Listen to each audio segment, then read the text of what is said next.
For those of you who are just joining us, you are at the event we have entitled The Comeback, Art, Music, and Business in a Post-COVID World. This is a new series being developed out of the Alumni Affairs Office, where we talk with musicians, artists, producers, sort of anybody and everyone from around the music universe. And we are coming together as a community to talk about how we are all coming back to the stage, to the studio, and how we have learned from the past couple of months, more than the past couple of months, and how we're really using that to find success in this new, very different kind of world.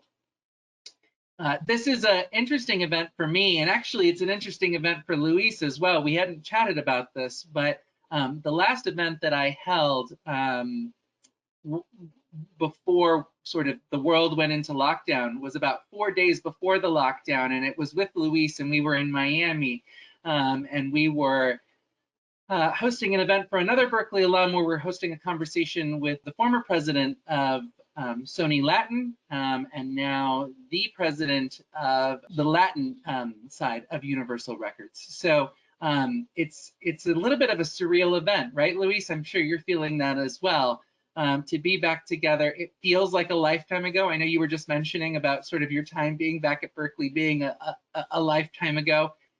Man, these days, you know, even 18 months feels like a lifetime ago. And I know so many of us on the call here in the Zoom meeting are, you know, craving advice, craving wisdom, finding sort of best practices and really great cheats at getting us back into the sort of the swing of things, both creatively, professionally, personally. So we're very excited about that. I do want, before we get started with the talk, I want to provide some updates from campus. It's been busy on campus as well. As many of you know, this semester we welcomed all of the students back to campus. So it has been a tremendous effort getting that entire process, both the academic and the artistic process, scaled up for our pre-COVID sort of numbers in terms of student in class. But things on campus are going miraculously, marvelously. We've worked very hard with health officials within the city and also on campus to devise what we're calling sort of the Berklee bubble. I know we used to talk about the Berklee bubble in the past, and now it's literally a public health thing.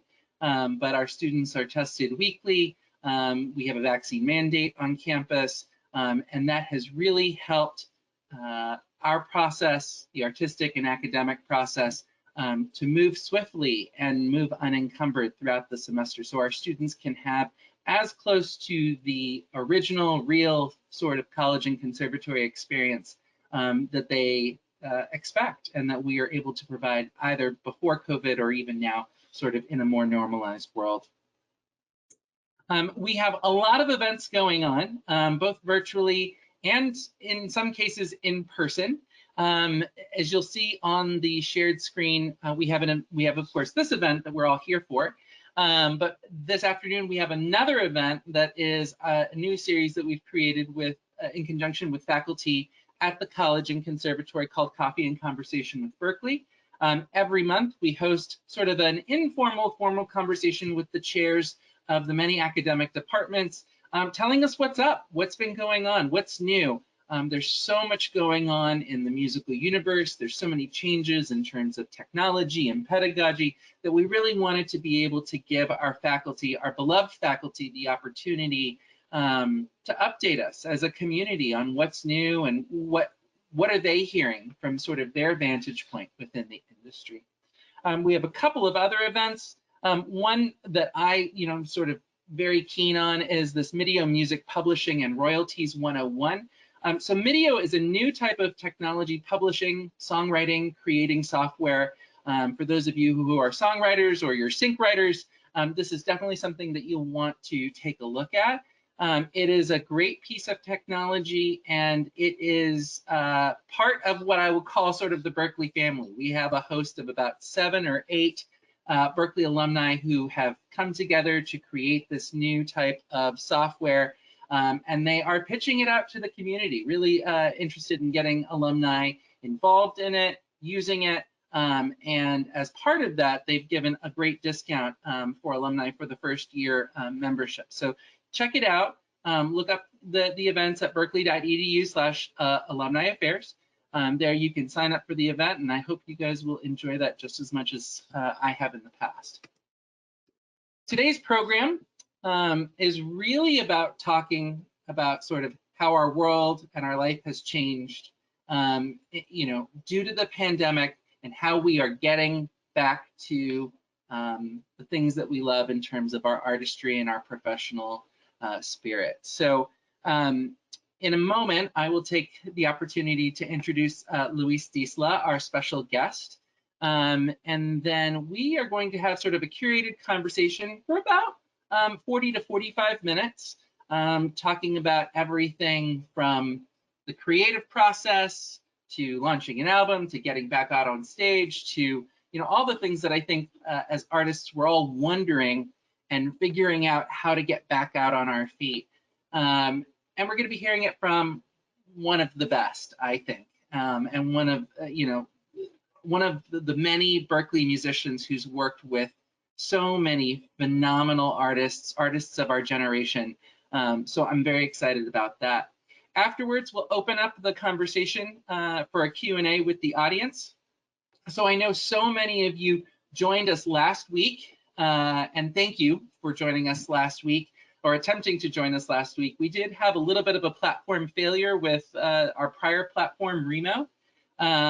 Fortunately, we were able to sort of stop, put it back together, put it back up, and get running for this Tuesday. So we're very thankful for everyone for joining us.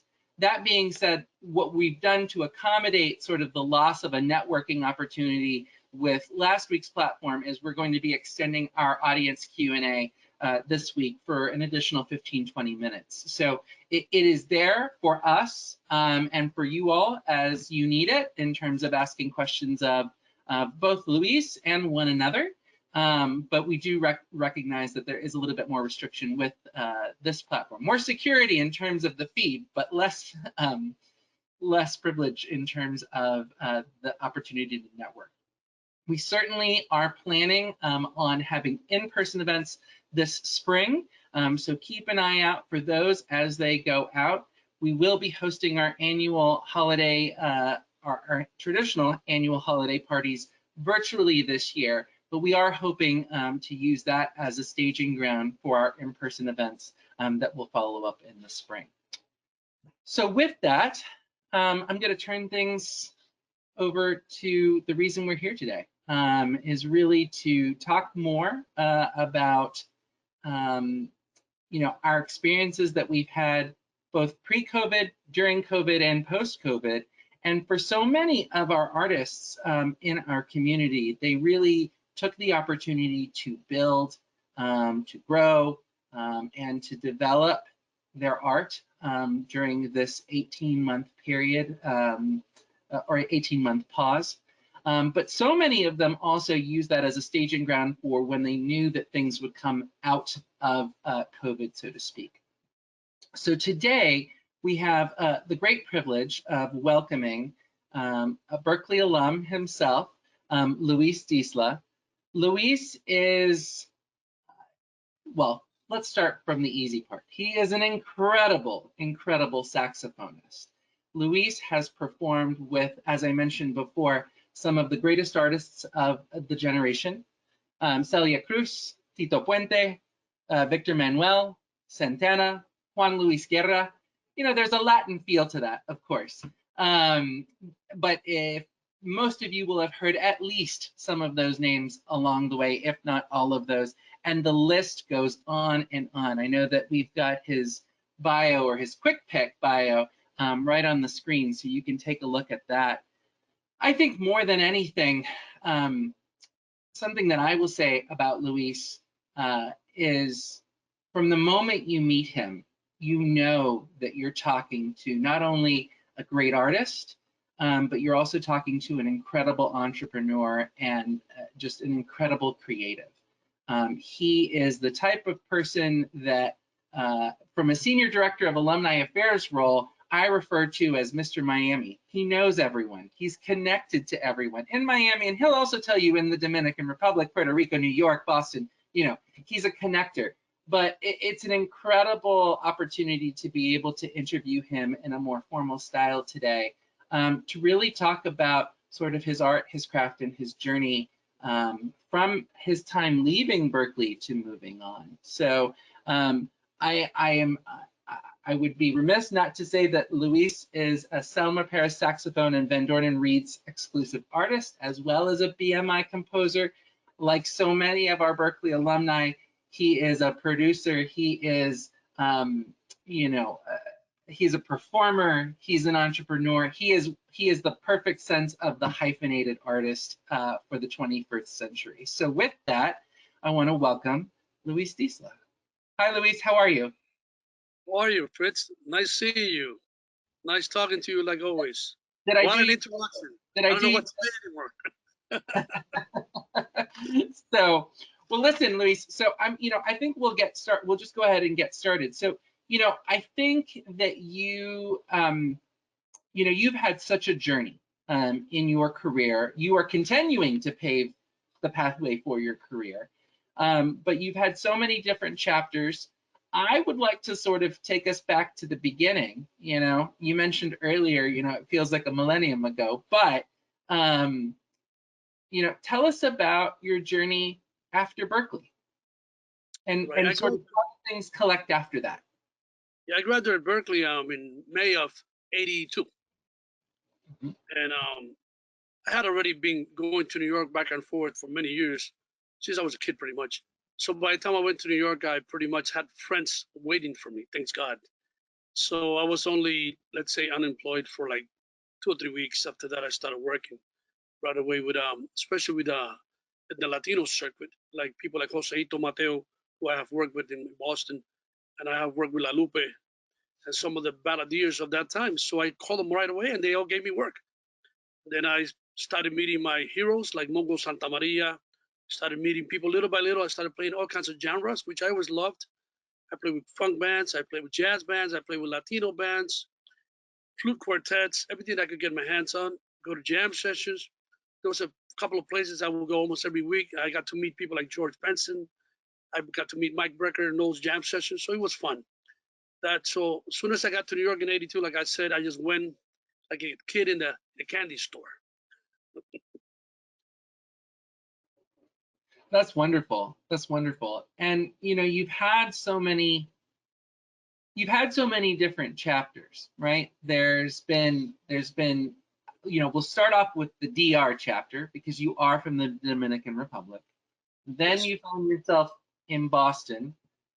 I had known prior to this call, I had known about New York, the New York chapter, and sort of the Southern Florida, Miami, sort of circuit, and come to find out there's a Puerto Rico sort of chapter to your life as well. So talk to us a little bit about the differences between those cities and the differences as a saxophonist performing in those cities. Sort of where did you find yourself being more the artist on stage versus sort of the entrepreneur, right, that you have become?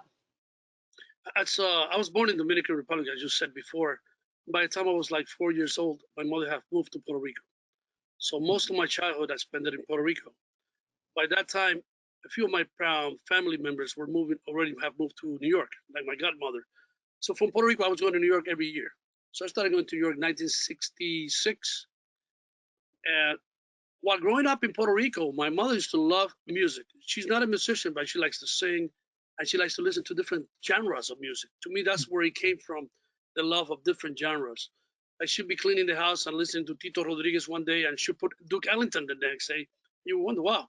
So as a child, I was listening to all these different things. Frank Sinatra. I would listen to Johnny Ventura, music for all kinds of genre, and that got me so comfortable. By the time we moved from Puerto Rico in 1972 to New York, I loved all kinds of music. Then my mother didn't want to raise me in New York, in the Bronx. That's how we ended up in Massachusetts. I ended up in Lawrence, Massachusetts, which Oh, is sure. also one of my hometowns. I was there, matter of fact, in 2018, and they gave me a big award in the city, which I loved them. they're part of my who I am. And of course, first time I saw Berklee, I was a sophomore in high school. Yeah. And as soon as I walked in it, honest, I feel like, yeah, I want to be in this place. That's how that started my love for Berklee. While I was in Berklee, I was there for 4 years. I was the kind of guy that would play in all the jam sessions, play everywhere. I met a lot of nice people like Bradford Marcellus, Waller Rudy, a lot of the guys from Tommy Villarini from Puerto Rico. Matter of fact, when I was there, it was only two Dominicans when I first came in. The other Dominican was in 1978 was Juan Luis Guerra. Him and I came in together into school in September of '78. Of course, after doing all the things that I did in Berklee, which was a lot of fun, I miss it every day. Back then, it was only 3 buildings. Now I hear you guys own the whole city. Not quite, not quite. Almost. Last time I looked, man, it was like, wow, these guys have really taken over. So after that, of course, when I went to New York, New York was a great experience. I did go back to Puerto Rico for a few months while I was in New York. About 10 months, I went back because I felt like I wanted to once more time to visit Puerto Rico and stay for a while. And there I played with Bobby Valentin, which was a great, great experience because I played there with Bobby and Vicentico Valdés, one of the greatest balladeers of his era. So that was fun. And I'm the kind of guy that anytime I meet any of those guys, I will always sit down with them and ask questions. I like to ask questions. Yeah. While I was in New York, I was also very fortunate. One of my heroes became one of my best friends, was Ray Santos, the great arranger producer. And with him, I made a big band in the 90s that lasted 10 years. And that was another great experience. Plus, I had also my octet. So thanks God, New York was a great experience. I feel like a New Yorker myself, which is also part of Bostonian, Laurentian, Puerto Rican, Dominican. So I have all that. And of course, I've been in Florida for 18 years now. The atmosphere here is a little different. It's beautiful to live here, but the music is not, I will say, great musicians, don't get me wrong, great musicians, but the atmosphere from New York, I miss. And even from Boston, I still love Boston. That's wonderful. You know, I think one of the things that sort of attracted me to starting this series with you is that you have played with some of the greatest artists, you know, that have been in the century, right? You know, and I think what's fascinating to me is that time and time again, they come back looking for you. They say, where, you know, where is Luis? Where's Luis Disla? It's funny, they always remember you with the two names, right? It's Luis Disla, it's not just Luis, right? But where's Luis? Where's Luis? So what do you think is about either you, your artistry, you know, your personality that brings these stars into your orbit, and they keep coming back to you again and again? I will say what it is, well, I will think, it's I am very easy to work with. And if you are, let's say, the singer that wants a certain style, I would always look to accommodate you. So I'm always looking to make sure everybody's happy in that sense. Also, my personality, I'm the kind of guy that I don't like to talk unless I have to when I'm in somebody else's turf. If it's my turf, then of course I tell them what I want. Also, to be a musician or a professional musician, it's not only about playing your instrument. It's a whole package. Being on time when it comes to gig time, being also clean, good attitude, positive attitude, play different genres. But that to me is also going to be has been the reason I have always worked, because I work different genres. I mean, whatever you come out, I play even Iranian music, and I love it. You know. You've got a proud mama looking down on you right now. She's like, you know, I knew I did something right, playing all different kinds of music all the time, Yeah. right? Well, so Her investment was good. yeah, absolutely, absolutely. So, you know, you've had, by all measures, you have had a successful career in music, and specifically the last 18 years in Miami. You know, you have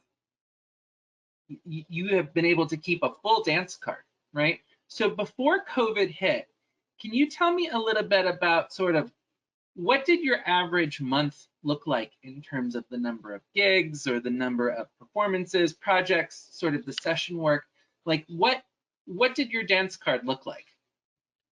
A normal month would be, let's say, because months vary up and down, I'll say anything from 10 to 14, 15 engagements in a month. Of course, once in a while you get a great month that you might have 18, or you might have a month you only had like 6. So it goes up and down, but I say an average 10 to 12. Yeah. Yeah, Of course, when COVID came in, it went to zero, completely right. zero. Talk a little bit about that. What was that like? It was good and bad. I'll say good, but you might say, well, how could he get good at it? What it gave me enough time for me to start certain projects that I had in the back burner. I am almost done with my new Prophecy Volume 2, which I did. I already had some of the compositions done, but I finally realized and did the pre-production, the production, recorded, and I'm almost at the mixing stage. And I also have 2 more projects already that I'm working on. So it gave me enough time to just keep writing and working, which is great. That was really great. Of course, I gained a couple of pounds also on that. Yeah. The COVID-19, hopefully. But that was the good part of it. I mean, the part of it, of course, when you're not interacting with people or practicing or doing certain things, you kind of start falling behind certain things. You gotta later on start practicing and doing certain things, you know. And I missed the playing live. I missed playing with my friends, playing with my colleagues. Like I said before, at least for like more than a year, no gigs, zero. It went to zero. And as a musician, you know, that's how we make a living. So the bills kept piling up and things. So we started going up and down on that. But thanks God, everything's getting it back. It's not normal, of course, but we're at least getting up. You know, from 1 to 10, we're like in number 2. So that's not bad. It's better than 0. That's better than 0, right? No, absolutely. So I think that this has been different for every member of the community that I talked to. But at what point did you realize that sort of the pandemic was going to last a lot longer than that initial sort of 2 or 3 weeks that they said it was going to be an issue? And, you know, when did you come up with the idea of bringing the Prophecy Volume 2, which is going to be your new album coming out shortly? But when did that sort of begin to take effect? Is that something that you had on the back burner pre-COVID, or was it sort of, you know, a month into the pandemic, you said, you know what, we're going to do this, and we're going to see how we can get this together? Yes. Before COVID, I had all the compositions done, all written. But then what I started doing as soon as COVID came along, I put them into sequences. I started doing the MIDI files. I was working with Pro Tools. I started working with Logic, when I started learning a new program. And before you know it, I had all the songs already pre-produced, sounding pretty much the way I wanted them.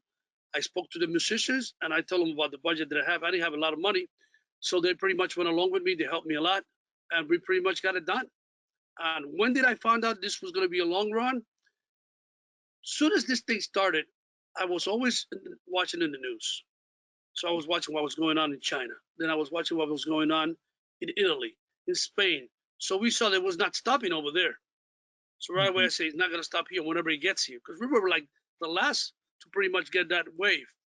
So I was always, every week I would look at the news and see that things were getting worse in those countries. The only thing that I did think that we were going to do a little better than we did, because we saw everybody else getting burned, I always thought we were going to do a lot better. So, but no, we did worse than anybody else. And then as soon as that came in, that's it. I knew it was going to be long. I took care of myself. And, you know, my girlfriend, everybody that was involved with me, we took care of the business pretty much, and we stayed away from everything. Yeah.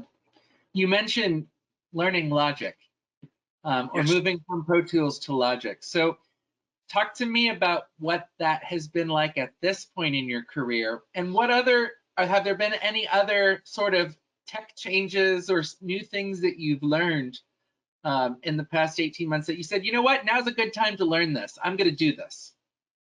That's exactly how I did it. A friend of mine has been talking to me about Logic for a long time. And finally, I said, well, let me take a chance. I bought it, and it was so easy, so friendly to use. And then especially because I use a lot of MIDI.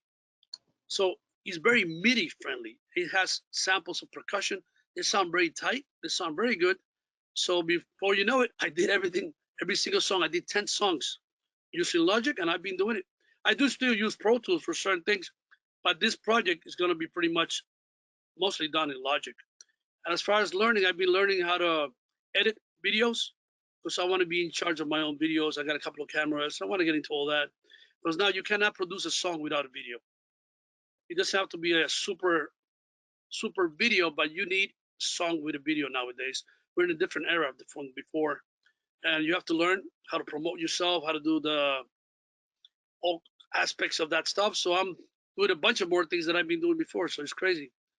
It's really crazy. But I like to learn. So that's a good thing, you know. I like to learn. That's a huge, huge component. You know, one of the things that we hear from so many of our successful or our wildly successful alumni out in the community is that you never stop learning.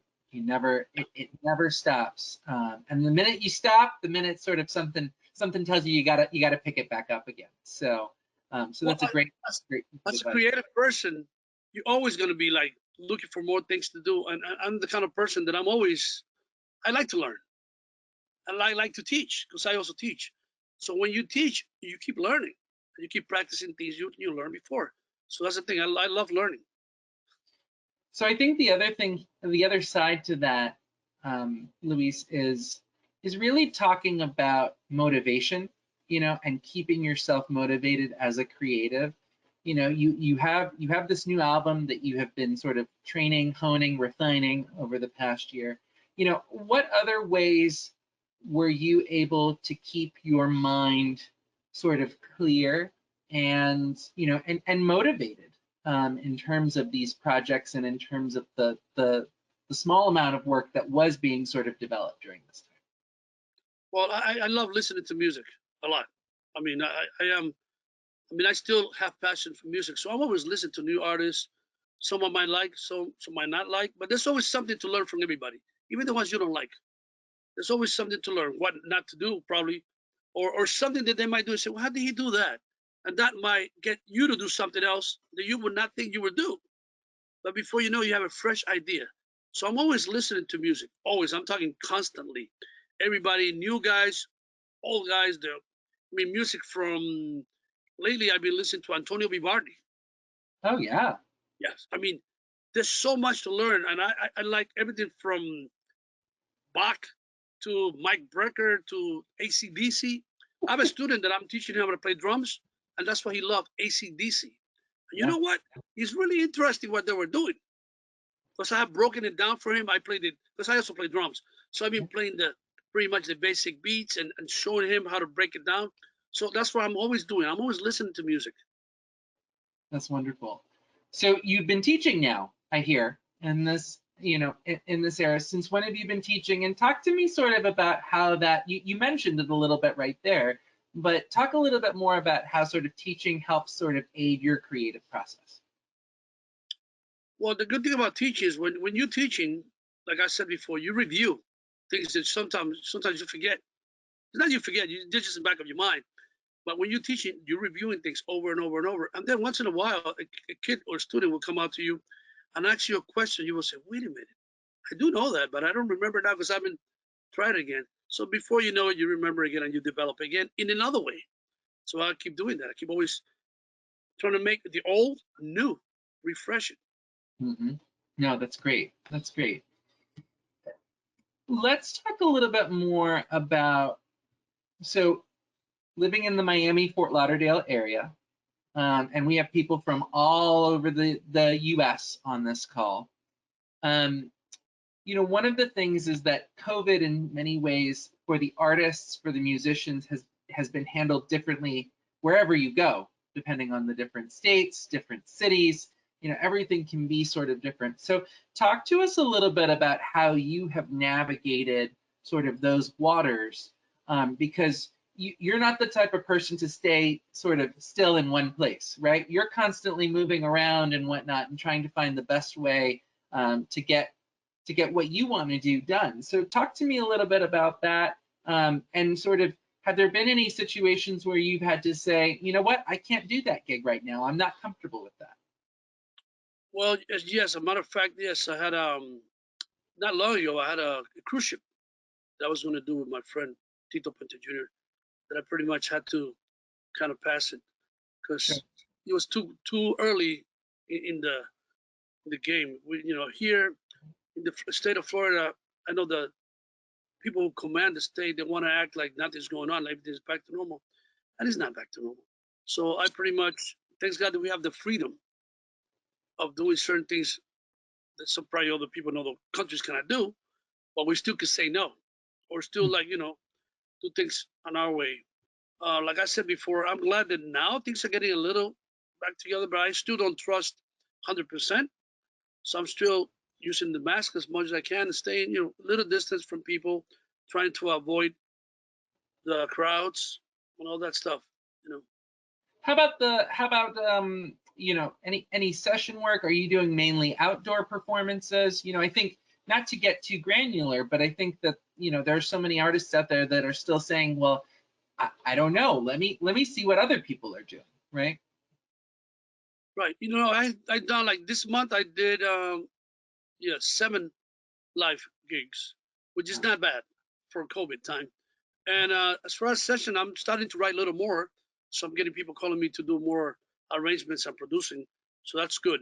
Most of you, like I said, everything was pretty quiet because most people didn't have any economy either. By Mhm. not having economy, a lot of people will call me, but they didn't have any money, which it was a little tough.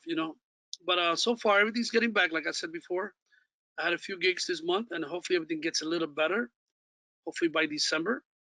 I mean, I don't know how you guys are doing in Boston, but over here, everything's getting better, but very slowly. Yeah. Yeah, I think that, at least on campus, we've been able to, like I mentioned at the beginning of the hours, really sort of create that bubble for the students. And we use a heavy hand of testing as part of that, in addition to the vaccine mandate on campus.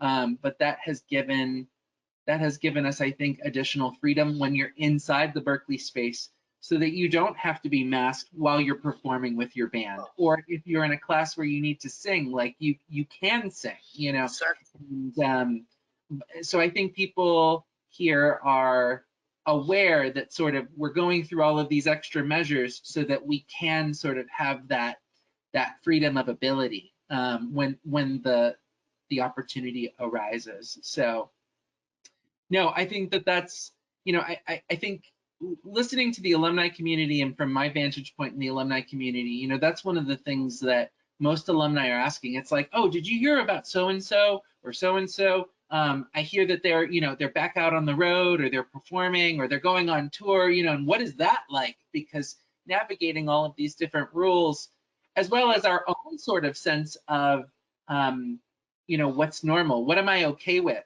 Is an additional level that I think as artists and as members of the music industry, we never even thought about it. We never even bat an eyelash. Don't say no, gotta go. Well, we took a So lot of things for granted before this thing happened. So now exactly, we're really evaluating all that stuff. But as exactly. far as I'm Yeah, concerned, yeah. So everything keeps going the way it's going, we should be okay very soon. But still, you got to take precautions. You know. absolutely.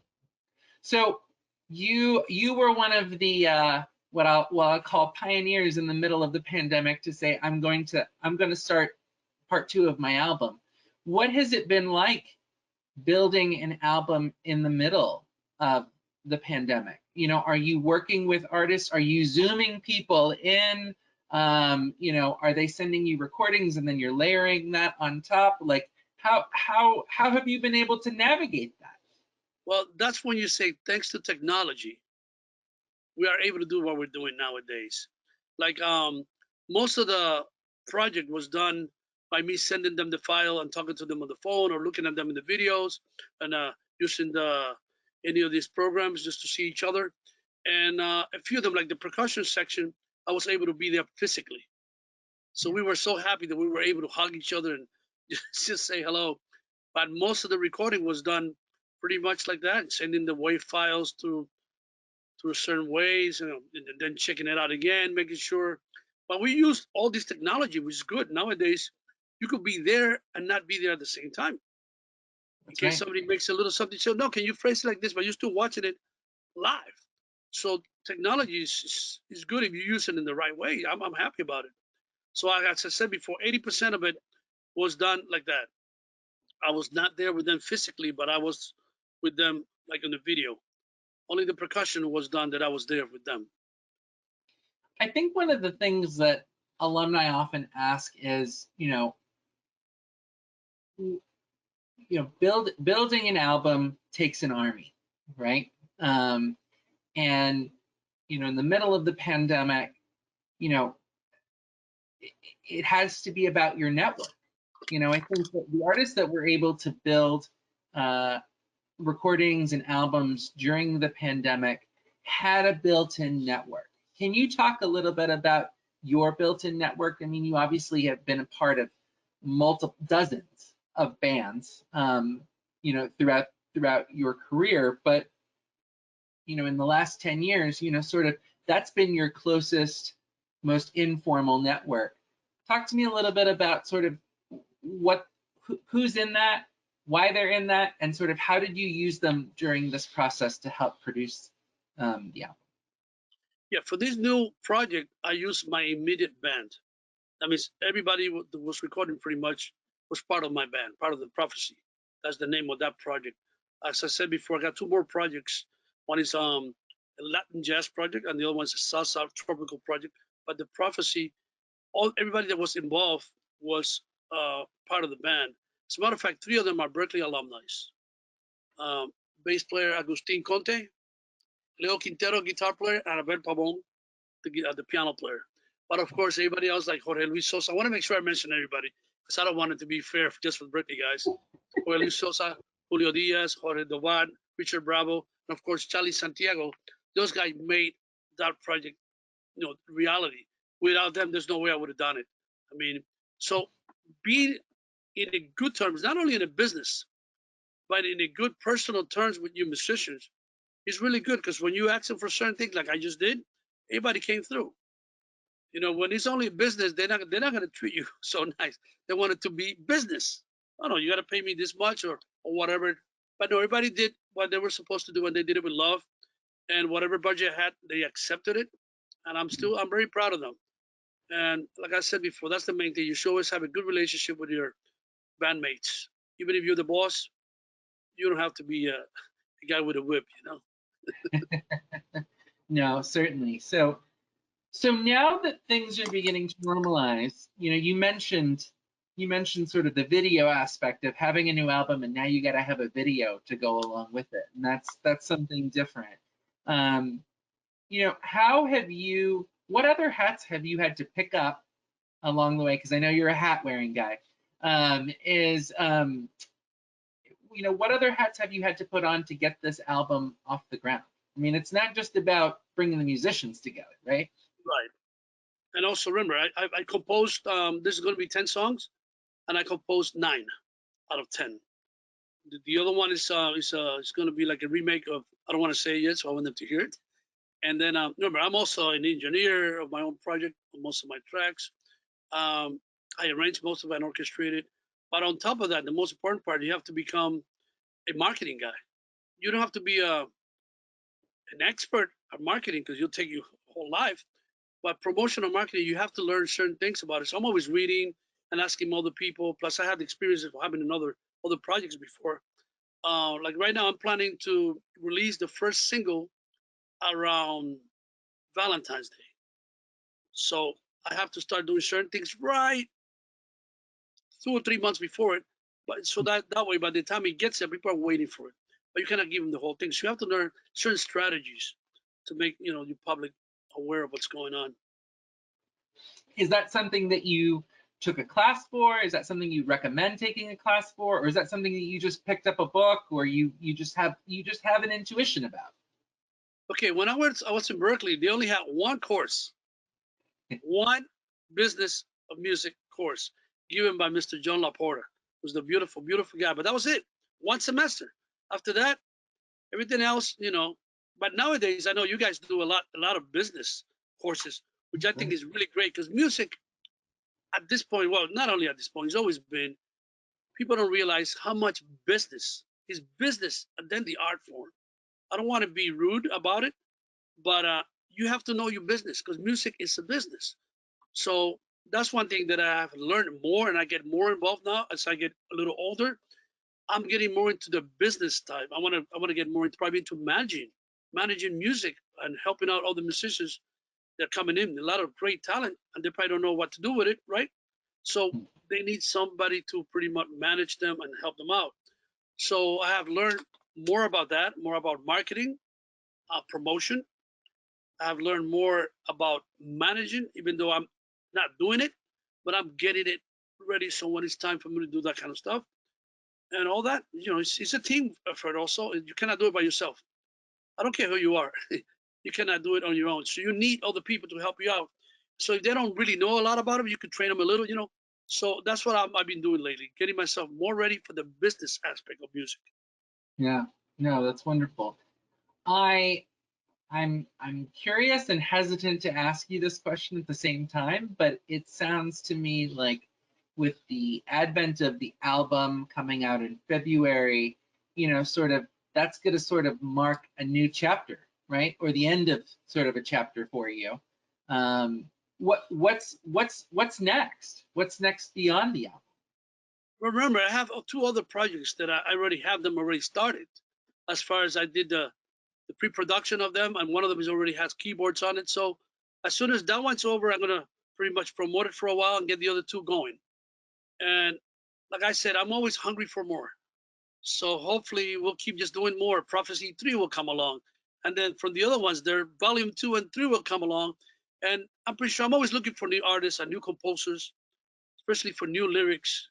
So I'm always looking for that stuff. So there's so much to do. I mean, I wish I could live 1,000 years. So I know I'm always going to be doing things. Talk to me about, this has been such a, a difficult, trying, challenging time. What have you learned? Because you've done it a little bit of it all, right? So tell me a little bit about what you learned about yourself in COVID, and something that you might have learned that you're taking with you sort of moving forward into your business. Okay, one of the things I've learned is you should never give up. I mean, for a while it looked really, really bad. I'm pretty sure everybody else could tell you. There was a moment that I saw even a lot of my people that I know that were pretty much dying of COVID, and all that stuff started kind of depressing me a little. But I kept writing, kept writing, and then practice for a while. I was like, it was tough for me to even practice, which I love to practice. But little by little, I got myself like now I'm getting myself to practice every day. Um, so what I've learned is to be positive. To be positive. Always, there's always going to be a light at the end of the tunnel. And surround yourself with positive people, because that's very important. Because if you surround yourself with negative people, of course, you're going to end up more negative than you already are. So keep going. Keep going. Believe in yourself. No matter how it looks right now, tomorrow will always come. You know. No, that's great advice. That's great advice. I think on a similar note, and you and I had talked about this before, is, what advice would you give students who are, in their last semester at Berklee? They're worried, they're excited, they're anxious, about the world that is to come, especially since they haven't had, their college years were such a different experience, right? 18 months, sort of in this modified experience. What advice would you give them? First, I will say to be open to different genres. Because if you're going to live of music, you should be open. Someday somebody's going to call you, and let's say if you probably don't want to do certain things, but if you're open to different genres, also learn the business of music. To me, that's like number one, I would say. Learn the business of music. I cannot emphasize that so much. Learn the business of music. Be open to genres. I mean, you could play, let's say if you like funk, play funk. You like rock, play pop, whatever. The more you play, your world's going to be infinite. Mm-hmm. And I'm pretty sure sometimes you will survive. Like, I think that's the reason I have been able to live out of music. Because sometimes a door might not be open for that moment, but another one is open. So I go to the next one. So Mm-hmm. also to learn, if you can, to arrange, produce different hats. The more hats you have, music is not only about playing. Music, so many different things you can make do to survive of music. You Mhm. know, so music is such a big area. And now, like I said before, you guys have, I've been looking at your catalog. You guys offer so many things. Berklee has become so incredible. I wish I was a kid again. I wish I was 16, 17 again. I'll go back to Berklee. There's so Well, you much to and I talked about, bringing you back up to campus either in Boston or Valencia and getting another master's done. learn. Man, We've I done love to go to school. Yeah, man. pre-COVID.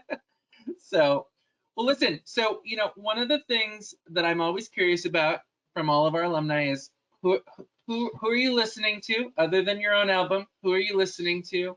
And you know, uh, we spoke about advice, but I'd love to know sort of, if there's anything else that you want to talk about with regards to the album, with regards to, sort of this experience.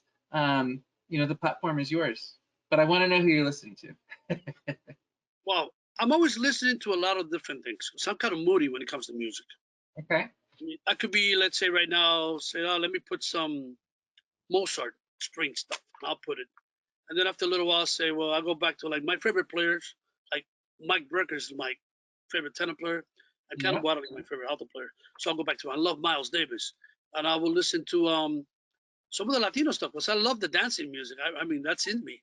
Saul Petito Rodriguez. So I'm always listening to different things. Like I said before, lately I've been listening to Antonio Vivaldi a lot. Yeah. The Four Seasons. I love that so much. I've fallen in love with it. So I'm getting my students to listen, even though they don't want to. I mean, but after a while, they love it. They love it, So that's where I've I been listening. I know the feeling. I used to watch on Netflix. There was a show called Chef's Table, and it would open up with I know. Winter from Vivaldi, and it totally Yes. turned me back on Yeah. to his work and frankly his catalog. But that's great. That's I mean, great. I'm a big fan of the big bands also. I Okay. mean, a big fan. I'm a big Count Basie guy. I Okay. mean, I wish I was alive in that era. I would just play with them for a while, just to be there. I'll carry their instruments. I don't have to play. I'll just carry their luggage.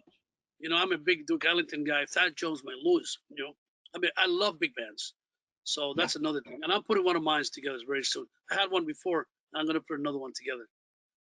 I think that the Arab Big Band probably will. It's going to have a resurgence. Yes. Because I think after all of everything that we've gone through with the pandemic, people, once we get to a normal sort of healthy place, I think people are really going to want to be out. They're going to want to be with each other, and they're going to want to be with a big sound experience. Yes. Well, a lot of times what happens is people think so much about the budget, Mm-hmm. but when it comes to real artistic stuff, there should be no so much thinking about the budget. I'd rather make less money and have a big band, because at least I'm going to be happy spiritual. You know, I know business is about business, but sometimes you got to let go a little bit of the business so you can enjoy yourself. So like What? even when I write, when I play music, like in the prophecy stuff, I love it.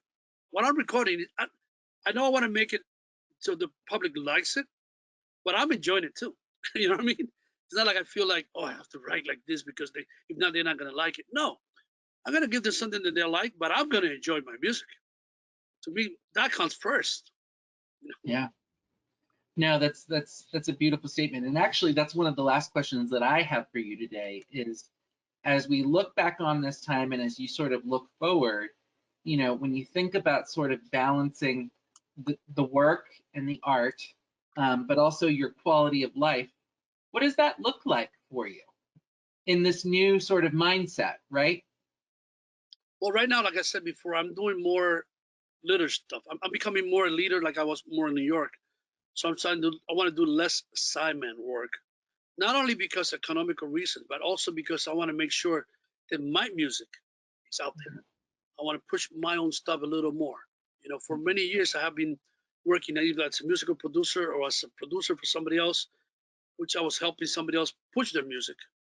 But I'm concentrating on myself a little more now. I'm doing my own things. So I'm going to have like 3 or 4 ensembles. That's my plan. 3 or 4 ensembles of different genres working at the same time. Wow. Yeah, it's gonna be fun. It sounds busy, but it sounds fun. To me, it's fun. At the end of the day, believe it or not, even if it's busy, it's fun because you love what you do. Right. You know, I'm still in love with music like I was since I was a kid. I mean, Yeah. I'm just glad that I found something that I loved very early. And I'm still doing it. You know, because I got friends of mine, so I'm pretty sure they pick somebody else as a career, but they're probably not as happy as I am. You know, I got to Yeah. travel the whole world. I got to meet a lot of great people. It was music who did it for me. You know, so that's what I'm doing now. I'm going to concentrate a little more on my own stuff, and I got all the bands that I have. All of them, I got nice, good people. I hope some of them are watching because they're great musicians. No, no, for real, these are great musicians who they're very they support my music because without all the musicians, my music would not be alive. I cannot play it all. That's true. That is true. Well, Luis, this has been such a pleasure for me to get to know you a little bit better. I want to open it up to the audience. Let me If say they, one thing before we finish. of I want them course. to be aware that we do have like 4 reunions that we do here in South Florida a year, right? That's Yeah. the plan. And so far, we only got a very small percentage. If you don't know anybody who's a Berklee alumni, please tell them to either get in contact with us or if you know me personally, give them my number, whatever, because we have to raise that up. There's like 900 alumni here in South Florida. Come on, we have to do better than what we're doing. And see you soon on that. Now is your turn. Well, and I'll piggyback off of that, right? Because I think that we very much see this series as a collection of stories, as a collection of works, um, and a collection of bringing the community together Yes. to grow past what this 18-month pause has been. So if there are those of you on the call that know of alumni with, unique experiences throughout sort of this COVID process, or you yourself have some really unique experiences and you'd like to share that, I welcome you to contact our office. So send an email to alumniaffairs@berklee.edu and let them know that you, A, came to the comeback, our first episode, and that B, you're interested in sharing those different stories, whether they be about yourself or about your fellow community members. So, so with that, I'm going to open it up to the Q&A for the audience. So feel free to drop your questions either in the chat or in the questions bar. They're both located on the right-hand side in the GoToWebinar control panel. I am just scanning to see if we've got any questions coming in. Can you tell them also who's going to be your next guest of the next ones?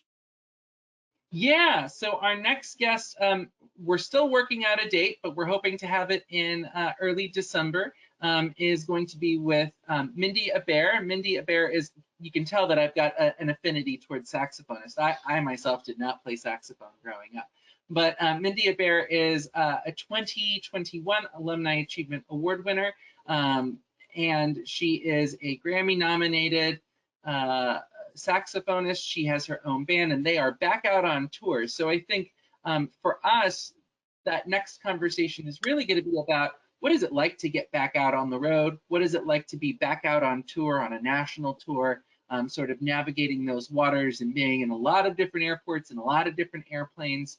But again, to Luis's point, doing what they love and trying to regain that spark on stage, and in her particular case, she's doing it and she's doing great. So keep an eye out for that.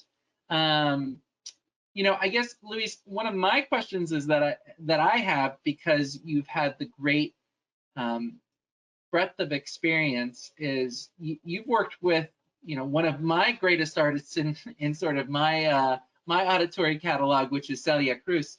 Tell me a little bit about what it was like working with the queen of salsa. Well, one thing I learned about her was she was so a trooper. I mean, this lady never gave up. Even when we were all tired, she would go up and do the sound checks, always on time. A very professional person. So from her, you learn how to be a professional. Not only your talent, also a professional. She liked to always look good, look elegant, on time. never said no. One time we were in South of Paris. I don't know if I told you that story before. That we had to take a plane from New York to Paris, get a train all the way to the south of Paris, have a sound check after all that. Man, everybody was dead tired. And she came up on stage and she did the sound check with us. To me, that was like, wow. And then at night, she kicked, you know what? Incredible. Out of the park, you know? So I learned that about her. She was such a professional and a beautiful human being on top of it. It was like a mother goose. That's wonderful. That's Yeah. wonderful. You always learn from everybody. You learn from all the different people. Like, wow, when I worked with Jose, which was one of my favorite, that to me was a dream come true.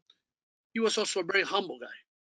And I learned from him that no matter how big you are, you should always keep your feet on the ground, no matter how great you are, because you're a human being first. And then whatever you do, it's second.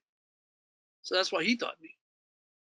It's funny, we have a couple of classes nowadays at Berklee that sort of the mantra has become, be open, be professional, and be on time. That's going to help you. That's always going to help you. And it's funny, it comes back over and over again. I mean, explaining sort of these that's two. what people want. When they hire somebody, they want you to be reliable. To be honest, you could be you don't have to be a John Coltrane. I'm talking an example for somebody to hire you as long as you're reliable.